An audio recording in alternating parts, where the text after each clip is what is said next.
Novel corona pandemic से पिछले तकरीबन 2 वर्षों से पूरी दुनिया हताश है।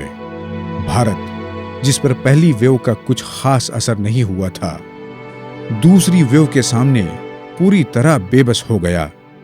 महीनों मौत का तांडव चलता रहा। ऐसे में महाराष्ट्र स्टेट का एक जिला ऐसा भी था जिसने इस सेकंड वेव का सामना करने की तैयारी पहले से कर रखी थी और इसी सतर्कता की वजह से न सिर्फ इस वेव का मुकाबला किया बल्कि इस पर बहुत जल्द काबू भी पा लिया। जी हां, हम बात कर रहे हैं नंदुरबार जिले की। हालांकि ये जिला एक पिछड़ा जिला माना जाता है क्योंकि इसकी 75% आबादी आदिवासी है। इस जिले की परिस्थिति भी कम गंभीर नहीं थी। 16 लाख आबादी वाले जिले में न कोई ऑक्सीजन प्लांट था और न ही कोई Covid testing lab. Covid patients के लिए कोई सेंटर भी नहीं था और पूरे जिले में सिर्फ 2 एमडी डॉक्टर्स थे। जिले का जो पहला मेडिकल कॉलेज शुरू हुआ है उसका भी पहला ही साल है और सरकारी अस्पतालों में पहले ही से 90% बेड्स जनरल मरीजों से भरे हुए थे। इस जिले पर गुजरात और मध्य प्रदेश के आदिवासी मरीजों का भी बोझ पड़ता है। एक बड़ी आबादी पहाड़ों में बसती है। ऐसे में कोविड-19 जैसी वबा का सामना करना बहुत चैलेंजिंग था। लेकिन जिला कलेक्टर डॉक्टर राजेंद्र भारोट की दूरंदेशी, शासन की भरपूर इमदाद, सरकारी कर्मचारियों की सतर्कता और एनजीओज की सहायता से इस महामारी का मुकाबला किया गया। पिछड़ा जिला है तो यहाँ पर कोई लैब नहीं थी, प्राइवेट भी नहीं थी, गवर्नमेंट नहीं थी। एक ही ऑक्सीजन प्लांट नहीं था, प्राइवेट का भी नहीं था। सिर्फ 2 एमडी मेडिसिन डॉक्टर थे जो गवर्नमेंट में काम करते थे। धड़गांव अक्कलकुआ जो रिमोट ट्राइबल ब्लॉक है, जहाँ पर पहाड़ी एरिया है, वहाँ पर ना गवर्नमेंट प्राइवेट डॉक्टर ना एमडी मेडिसिन प्राइवेट में है। तो ऐसी सिचुएशन में जब शुरू किया तो चैलेंजेस काफ़ी थे। हमारा जो गवर्नमेंट हेल्थ में लगभग वैकेंसीज़ है 30% के आसपास, डॉक्टर्स की कमी थी। लेकिन एक अच्छी टीम में हमारे सिविल सर्जन, डीएचओ सब मिला के इसको सिस्टमिकली कैसे डील किया जाए उसका एक प्रॉपर प्लानिंग बनाया गया। सबसे पहले एग्जिस्टिंग सरकारी अस्पतालों को न छेड़ते हुए एक आई हॉस्पिटल की मरम्मत करके इसे कोविड हॉस्पिटल में तब्दील कर दिया गया। अप्रैल 2020 में जब एक भी ऑक्सीजन बेड नहीं था, वहीं सिर्फ 3 महीने में एडवांस कोविड हॉस्पिटल तैयार कर लिया गया और आज जिले में 1200 ऑक्सीजन बेड, आईसीयू और वेंटिलेटर की फैसिलिटी उपलब्ध कराई जा चुकी है।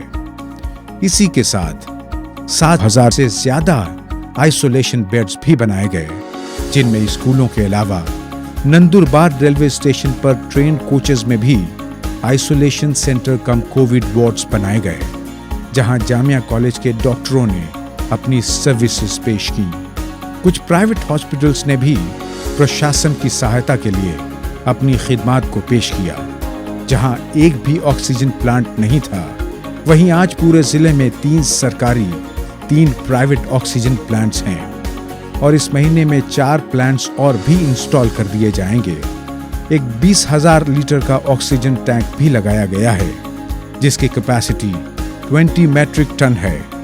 350 ऑक्सीजन कॉन्सेंट्रेटर भी अरेंज किए जा चुके हैं। इसी तरह 2 आरटीपीसीआर टेस्टिंग लैब भी शुरू किए गए हैं, जहां रोजाना 2000 सैंपल्स टेस्ट किए जाते हैं। एक गंभीर समस्या एम्बुलेंस की भी थी, लेकिन राज्य सरकार और एनजीओज की सहायता से कुल 49 एम्बुलेंसेस पूरे जिले में कोविड पेशेंट्स के लिए अवेलेबल करवाई गई हैं। 10 मोटर बाइक एम्बुलेंसेस भी हर वक्त किसी भी इमरजेंसी से निपटने के लिए तैयार रहती हैं। तो ये जो पूरा 1-1.25 साल का जो जर्नी रहा कोविड का, इसमें मुझे काफ़ी बड़ा एक्सपीरियंस आया कि कोविड में सिर्फ ऑक्सीजन मैनेजमेंट नहीं है, कोविड में टेस्टिंग, ट्रैकिंग एंड ट्रीटमेंट। तो आदिवासी समाज काफ़ी शाय नेचर का है, डरता है, लोग आते नहीं टेस्टिंग करने के लिए। तो हमने सबसे पहले 29 मोबाइल टीम बनवाई। ये मोबाइल टीम का काम क्या है? किसी भी पीएचसी में, रूरल हॉस्पिटल में कोई भी पेशेंट को फीवर कफ आता है, वहाँ पर सैंपल भेजा जाएगा। अगर उस व्यक्ति का, पेशेंट का सैंपल पॉजिटिव आता है तो उसके रिलेटिव्स, दोस्त वो सेंटर में ना आते हुए हमारी टीम उनकी यहाँ पे जाएगी। इस क्राइसिस मैनेजमेंट का यह असर हुआ कि सेकेंड वेव के काल में भी नंदुरबार जिले में जल्द ही कोरोना पर नियंत्रण पा लिया गया। जहां दिन में 1200 पेशेंट्स डेली हुआ करते थे, वहां आज 20 से कम केसेस सामने आ रहे हैं। पॉजिटिविटी रेट 3% हो गया है। वो जिला जिसे एक वक्त धूलिया और सूरत जैसे जिलों पर निर्भर करना पड़ता था, इन उपलब्धियों के कारण वो काफी हद तक इंडिपेंडेंट हो चुका है। इस जिले में वैक्सीनेशन करवाना भी बहुत चैलेंजिंग था। शहरों में तो हॉस्पिटल में वैक्सीनेशन का प्रोसेस जोरों पर चला, लेकिन इंटीरियर्स में लोगों के मन में भय था, जिसके कारण वैक्सीनेशन ड्राइव कामयाब नहीं हो रहे थे। ऐसे में जिला प्रशासन ने स्थानीय नेताओं, टीचरों और यूनिसेफ वॉलंटियर्स की मदद से पहले तो अवेयरनेस फैलाने का काम किया। उसके बाद इन पहाड़ी इलाकों में कैंप लगाकर उन्हें समझाया। अगर उनको कैंप में पहुंचने में दुश्वारी थी तो उनके लिए बसों का इंतजाम भी किया गया। उनके रजिस्ट्रेशन प्रोसेस को आसान बनाया गया, बल्कि खुद इन कर्मचारियों ने उनका रजिस्ट्रेशन किया। इस तरह वैक्सीनेशन प्रोसेस आसान हुआ। इस पब्लिक सेंट्रिक अप्रोच से बड़ी तेजी से वैक्सीनेशन हुआ। अब तक 3.5 लाख वैक्सीन डोज लगाए जा चुके हैं। आमच्या या कोरोनाच्या या पिरियडमध्ये या पहाड भागामध्ये भयानक अशी वाट परिस्थिती होती, अफवा होत्या, लोक घाबरलेले होते। तर आम्ही आज पिंपळखुटा येथे एक कोविड वॅक्सिनचं आम्ही लसीकरण कॅम्प आयोजित केलं आहे। याच्यामध्ये आपल्या याच्यात 45 प्लसचे जे लोक आहेत त्यांना आम्ही, ते लाभार्थी आहेत त्यांना आम्ही घरी जाऊन त्यांची बैठक घेऊन त्यांचे गैरसमज काढून त्यांना समुपदेशन करून आम्ही इथे आज कॅम्पेनमध्ये आणलं आहे। इस तरह थर्ड कोविड वेव को डील करने के प्रिपरेशन के साथ साथ जिले के विकास के कामों को भी तेजी से आगे बढ़ाने का काम कलेक्ट्रेट से मुसलसल होता रहा। पिछले 2 वर्षों में 60,000 से ज्यादा राशन कार्ड बनाए गए। इसी तरह मनरेगा स्कीम के अंतर्गत सिर्फ 1 साल में 90 करोड़ रुपए लोगों के अकाउंट में ट्रांसफर किए गए। इन 2 इयर्स में बड़े पैमाने पर सरकारी इमारतों की दुरुस्ती का काम किया गया। सरकारी अधिकारियों और ऑफिसेस के लिए नई गाड़ियां खरीदी गईं। सरकारी हॉस्पिटल में डायलिसिस मशीन्स, एक्सरे और सीटी स्कैन मशीन और ब्लड बैंक बनाए गए। नई बिल्डिंगों का निर्माण भी हुआ। खुद कलेक्टर ऑफिस के रेनोवेशन के साथ 9 करोड़ की लागत से खूबसूरत डीपीसी बिल्डिंग बनाई गई। 4.5 करोड़ रुपयों की लागत से एक पब्लिक लाइब्रेरी का काम भी जारी है। एग्रीकल्चर बिल्डिंग भी बन रही है। शहादा में टाउन हॉल की खूबसूरत इमारत बनकर तैयार है।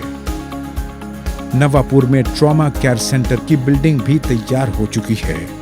2 साल में 600 आंगनवाड़ी का काम तेजी से चल रहा है। अक्कलकुआ परिसर में गर्ल्स हॉस्टल की नई इमारत भी कंप्लीट हो चुकी है। नए रास्तों का काम भी जोरों पर जारी है।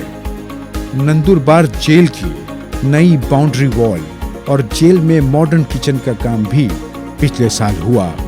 शाहदा में आरएस, खूबसूरत पब्लिक गार्डन और ओपन स्पेसेस को भी गार्डन कम प्लेग्राउंड बनाया जा रहा है। हमारी सबसे बड़ी प्रायोरिटी कोविड डील करना ही है, लेकिन जो गवर्नमेंट का फंड्स है उसको भी प्रॉपर यूटिलाइजेशन करना उतनी ही बड़ी रिस्पॉन्सिबिलिटी है। तो अभी तक जितना भी मैंने डेवलपमेंट वर्क बताए वो हमारी पूरी डिस्ट्रिक्ट प्लानिंग, हमारे गार्डियन मिनिस्टर, गवर्नमेंट की तरफ से ऑनरेबल सीएम सर, उस सब का सपोर्ट मिलता है। और मुझे लगता है कि कुछ भी हो जाए हमें लड़ना है, काम करना है। तो ये पैंडेमिक हमें ये सिखा रहा है कि ज़िंदगी में समस्या तो आएगी, ज़िंदगी में चैलेंजेस तो आएगी, लेकिन आप उसको डरो मत, डटकर मुकाबला करो, सामना करो। मात्र 2 साल में नंदुरबार जिला कलेक्ट्रेट के द्वारा इतने सारे काम किए गए कि यकीन नहीं होता कि कोरोना काल में भी इतने काम किए जा सकते हैं। और ये सारे काम एक बहुत ही खूबसूरत लीडरशिप और टीम वर्क की कहानी बयान करते हैं। Thank you. और मुझे लगता है एज अ ऑफिसर हम कुछ साल के मेहमान होते हैं, लेकिन उस समय वो जो हम समय वहाँ पर व्यतीत करते हैं, बिताते हैं, उस समय की जो मेमोरीज रहती है वो हमेशा ज़िंदगी भर रहती है।